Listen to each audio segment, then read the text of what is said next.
Hello everyone, welcome back to another great episode of Raihana's Cuisines. Today we are going to do a most requested recipe from the adults. These are cabbage fritters that we are going to steam or kind of not boil them, but just kind of steam them to the point where that's how they're gonna get cooked. This is a great gluten-free item that you can have, and from all the adults, I've heard that it's delicious. Kids are not very fond of it because of the texture inside. So if you want to learn how to make this, let's go ahead and discuss all the ingredients, and I'll show you how to get these done. The curried part of this recipe, what we're going to do is we're going to be using 2 tablespoons of olive oil, and I mostly always use olive oil. I've had a lot of people asking me the question, so I use olive oil a lot in my cooking, mostly olive oil, and we're going to do about 2 tablespoons. Here I have half a teaspoon of cumin seeds, half a teaspoon of mustard seeds. Now this turmeric we're going to be using in the curried part and in the dough part also. So I've just combined it, but you're just going to need about a pinch of it. I did forget my curry leaves. I'll go and get that. It's about 8 to 10 curry leaves. We're going to do 6 ounces of tomato paste. And then we're going to be adding just a little bit of water in it. So about 2 teaspoons of water. And then we're going to have salt to taste. And I did not have any fresh cilantro, so then I'm just using the dried cilantro in here. But if you can get the fresh cilantro, it tastes really, really good with the fresh cilantro. And then here I have lemon that we're going to squeeze at the end of the fritters when they are done. And then I also have some lemon pepper here. Now the original recipe that my mom has does not have lemon pepper in it, but I think I'm going to add about half a teaspoon of lemon pepper in it just to give it that zing. Now the fritters part of this recipe is going to have 3 cups of chickpea flour, which is also jananolot. We're going to have half a teaspoon of ginger and garlic. We're gonna have 1 cup chopped onions. The chopped onions, just make sure that they're very tiny chopped in tiny pieces. And then we're gonna do half a cup of yogurt. We're also going to do salt to taste in this. And then we're also going to combine the pinch of turmeric that I have over here. And then I have 2 cups of water here. I don't know if we're going to be using all of it up. When we start mixing it, I'll let you know. But also the exact measurement of water will differ from mine to yours because it depends on what time of the year you're making it. It also depends on the type of the chickpea flour you are using. We're also going to be using 2.5 cups of coleslaw, or you could just get cabbage. I know Canada does not get any coleslaw because I was trying to look for that when I was there. Could just take a cabbage and thinly slice it. You don't need the purple cabbage and carrots in it. This pack just comes with it, so it's up to you. And then we're also going to add a little bit of lemon juice in here, fresh lemon juice, and that's about it. And I might even throw about a half a teaspoon of lemon pepper in this just to give it a really nice mix. So let's start combining the mixture first, and then we're gonna get the curried mix going. So for the curried version, this is what we're gonna do.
Want to make sure that you cook this tomato paste until it's a little bit darker in color so that it has completely cooked through. And then we're going to be adding just a little bit of water in it to kind of thin it down. So when we add our boiled or steamed fritters, it's not very, very thick. Here I have a pot of water that's got it's got about three cups of water in it, and you can see that it's not boiling. It's just kind of simmering right there, and this is where exactly you want it, because we're going to be adding the dumplings in there once they are once we have finished assembling them.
So you can see here that I've got a really thick mixture here, and from that 1.5 cup of water, I would say that I used about 1 3/4 cup of water. So again, please don't follow it to the T.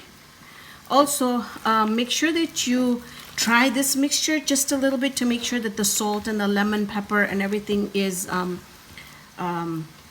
tasting really good. So what we're going to do is now we're just going to take small handfuls like this, and we are going to put it into the water just like that, and we'll keep on doing that.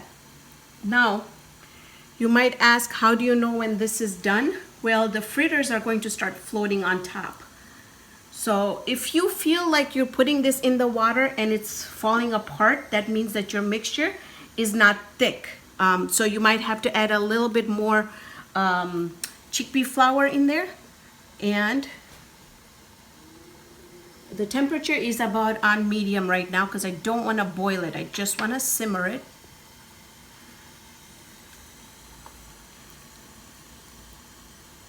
This is a great dish to make if you're going to somebody's house and you need to take something. This is also going to be a gluten-free product. Really, really good. Can be used, you can have it as a snack or as a brunch item as well. So I don't want to put too many in there. I just want to put enough where they're just going to start floating up to the top and they're not going to touch one another. I have a extra bowl here that I'm going to start emptying these into when they are cooked. Once you start seeing them come up to the top, you are going to take it out and have like a strainer like this. We're going to strain these and then start putting them in a bowl like this. So now, a couple things. If you find that your mixture is just not holding, then you add a little bit more of the chickpea flour in there and make sure that it is thick. And then also make sure that you are not boiling the water and just simmering the water, because if you boil it, what's going to happen is the outside is going to get done, the inside is going to be raw. And if you have some that, if you're going to put really tiny ones in there, then they're going to not form, they're going to open up. And so try and put about 2 tablespoons amount, about where you can see they're about 2 tablespoons, they're big enough, right? Just like so. And then, so I'm going to finish all these up. When we come back, I'm going to show you how we're going to add the curried mixture to this. And then we're going to do a quick taste test.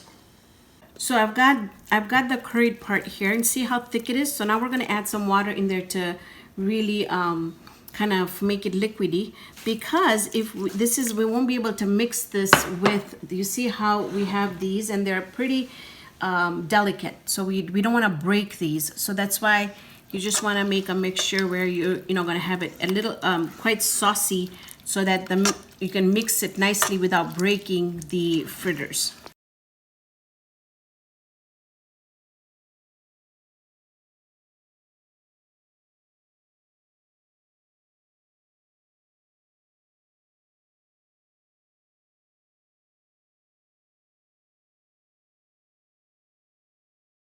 Just gonna sprinkle some lemon right on top, just some lemon juice, and then we're gonna add a little bit of the dried cilantro on it just to give it a little bit of a color. So we're all done, and we're gonna have a special guest here, Sumaya. Everybody has been asking where she is, so I'm gonna have Sumaya come and we're gonna do a taste test together. So Sumaya has Sumaya, how are you? I'm good. You? How was school? It's good. Good.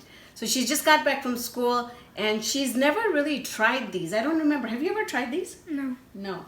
So this will give us a good idea if kids are gonna like this. I know it's more of adults liking this, but let's see. This is very healthy, so let's see. So Sumaya, take the first bite and you gotta be very honest with everyone.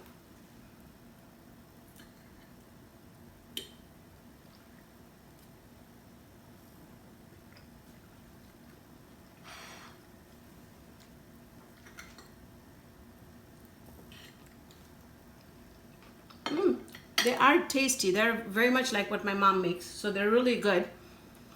But what do you think? You have to give an honest opinion. It's good, but the mushy inside of it is just turning me like... Okay, so that's great because, Sakina, can you get a close-up on this just to show everyone?